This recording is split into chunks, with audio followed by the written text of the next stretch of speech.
Hello, welcome to Death in the Dying World. I have my first guest because joining me today, Jess Cunningham. Thank you so much for joining me today. I will let Jess introduce herself and talk about her businesses, conscious female, entrepreneur, and brief coding. I did three of Jess's workshops and they were amazing. It transformed my life, business, and my mindset. I will let Jess introduce herself and talk about her businesses because I feel she's better at explaining it than me because it's that good. I let her talk about it. So, would you like to introduce yourself, Jess? Hello, yes, my name is Jess Cunningham. I'm the founder of Conscious Female Entrepreneurs and also Belief Coding, which Cheryl has experienced both of. And actually, Cheryl and myself first started working together about 4 or 5 months ago. Hello, Dudley. And she came on one of my group coaching programs, The Awakening of the Alpha Fed. And in The Awakening, we actually did some belief coding, which Cheryl's gone on to training.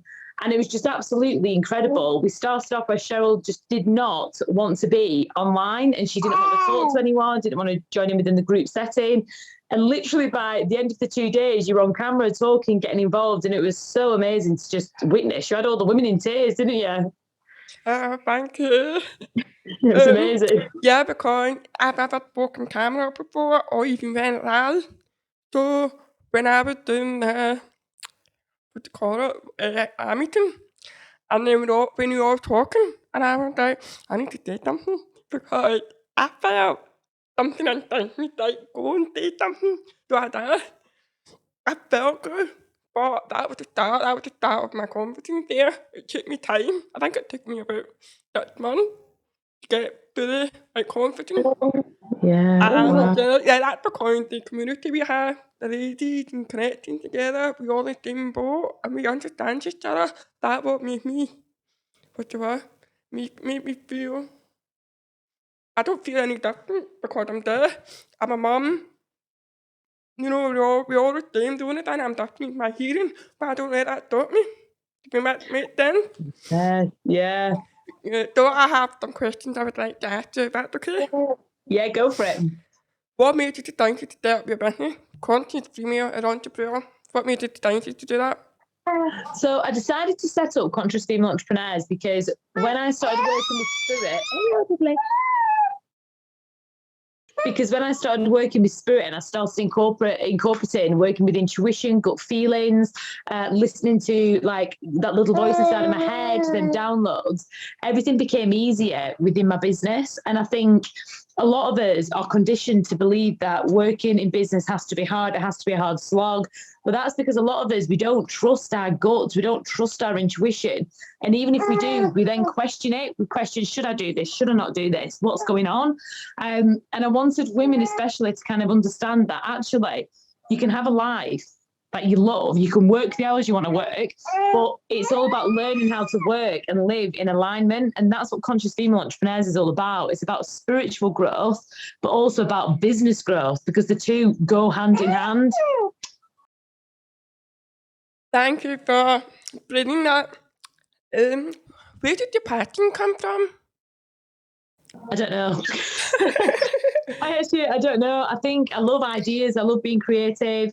I love helping people. And that's it. I don't know. I actually don't know where my passion comes from. I just know I have it. Yeah. What motivates you? What motivates you to do your work?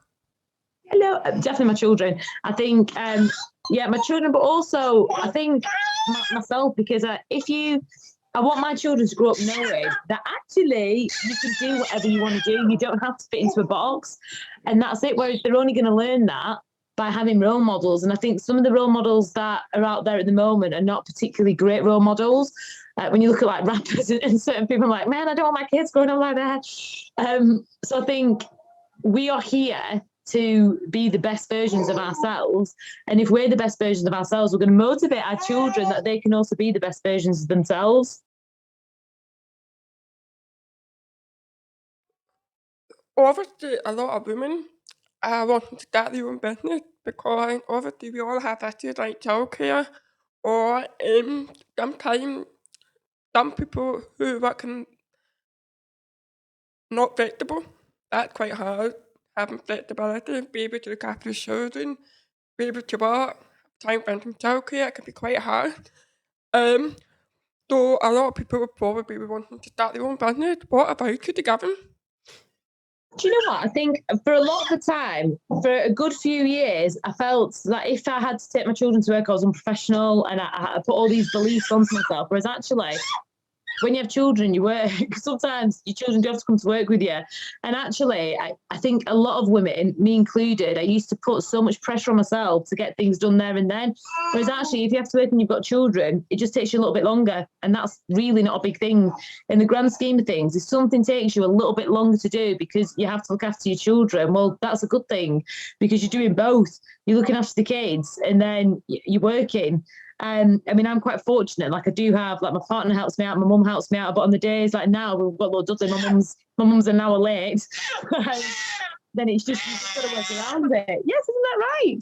Yeah, because I found it really hard when I was working part-time. I wasn't even full-time. I was part-time and I still struggled. I think it's because like the kids off that, cause my mum, she helped me look after the kids, but sometimes she's not always there, so I have to have time off and they wouldn't let me, so it can be quite really hard. And obviously it doesn't help with my dietary. My dietary was really bad at that time as well. So, but I started my own business and I'm happy. So I think you've got to follow your fear, you've got to follow what your heart's doing. I think that you've got to follow what your heart. How do you deal with negative and fear of judgment? Say that again. So, Charles, Dudley was in my ear. But this is a prime example. Say that one more time. How do you feel with negative, like people being negative and fear of judgment? I don't feel it anymore. Before I used to, and I used to think about it, but again, I've used belief coding, so I don't feel that. And actually, I'm really comfortable in my own skin. So if somebody doesn't like me and they want to say something about me, that's none of my business. That's their opinion. And I can't control that. I can't control what other people think and feel about me, but I can control how I feel and think about me, and I like me. And I always think, for me, I would say I'm very integral with the way I deal with things, very authentic. So if people don't like that, then I'm not willing to change who I am because I like who I am. I'm comfortable in my own skin. And actually, my actions have nothing to do with anybody else, just like their opinions have nothing to do with me. And I think there's a classic quote where you're always going to get people who absolutely love you. You'll get people who like you, people who are unsure, and then people who hate you. And that's okay, because just like you're not going to be everyone's cup of tea, I'm not going to be everyone's cup of tea either. Oh, sorry, just like I'm not going to be anyone's cup of tea, everyone's not going to be my cup of tea. But that's how you start creating your tribe, your collective, people who you want to spend time with, people you want to work with. And there's no point working with somebody that you don't want to work with because energetically it makes no sense. Yeah, because that fear of judgment is my. I always worried about people think. I think because when you've been there, I worry about like, can they understand me? I'm not able to do the same as everybody else, but you know what? The past 3 weeks I've been thinking about that, and I've realized I'm not going to do that anymore. I'm just going to do what I can do and do my way. And people just need to what the word? I probably take a long time to get my business out there because I've got to do the long way. And I think I need a lot of people's support to be able to move my business forward because it's so daunting. Then I've been being there because you feel you've missed a couple of times. Like people listen to the radio, people listen to the news. I can't do that. I've got to use my eyes and follow everything. So it takes me a while to catch up with everybody. So yeah, and I worry about everything. So I'm not going to do that anymore moving forward. And And actually, also, if people like to join Justice Facebook group, I can send a link and it's the caption book. Is that okay? yeah, of course, yeah. Is that okay? Yeah. And can you remember how you felt when I told you that I was deaf? Yeah, I think my main Oh, hang on. Yes, I think my main concern was, can I facilitate this, or can she learn, or how can we facilitate this? And that was my main thing, and it made me more aware of the stuff that I needed to do to make sure it was more inclusive, because that's stuff that hadn't even entered my psyche before. Whereas actually, when you got back in contact, I was like, I'm not being very inclusive here, because I'm excluding a huge part of the country, a huge part of the a huge part of the public. So it made me more aware of that. I needed to do more. Well, thank you. And do you realize how hard it is for deaf people to join workshop like that? Because as you can see, Strictly Come Dancing has a deaf guy on it. And I Yeah. just got to learn all the beats, and I just got to, well, it's really hard. Did that make you realize how hard it is? Bye. I've not been watching. I don't watch TV. Oh. I don't watch TV, but actually, from you just saying that, I can sort of put myself in her feet, as in the sense of, yeah, that would be really hard, because you dance to the beat, you dance to music, whereas actually having to dance with no beat and no music, you're just having to. Well, yeah, it'd be really difficult, wouldn't it? I've not even thought about that. Yeah, because when I listen to music, I love listening to music, and I can hear the beat, but we are restricted to do things we want to do, and but you know what? I actually feel stronger doing her, because we can do it, deaf people can do it, and your business is very, very accessible, because you provide me lots of notes. I've Yeah. got a round binder, but that's it, and I've got all the notes. And it's That's it. great, because I can look back and the information is there. That's good for us, because we can go back, and what we talked Yeah. about is in the book, so that's amazing. So that's what we need, and that's how people will be able to provide notes as much as they can. Anything like, and then I'm going to move on to Believe Coding. That's a entire new business, Believe Coding. I love it, because I'm going to be honest here, I went counselling twice.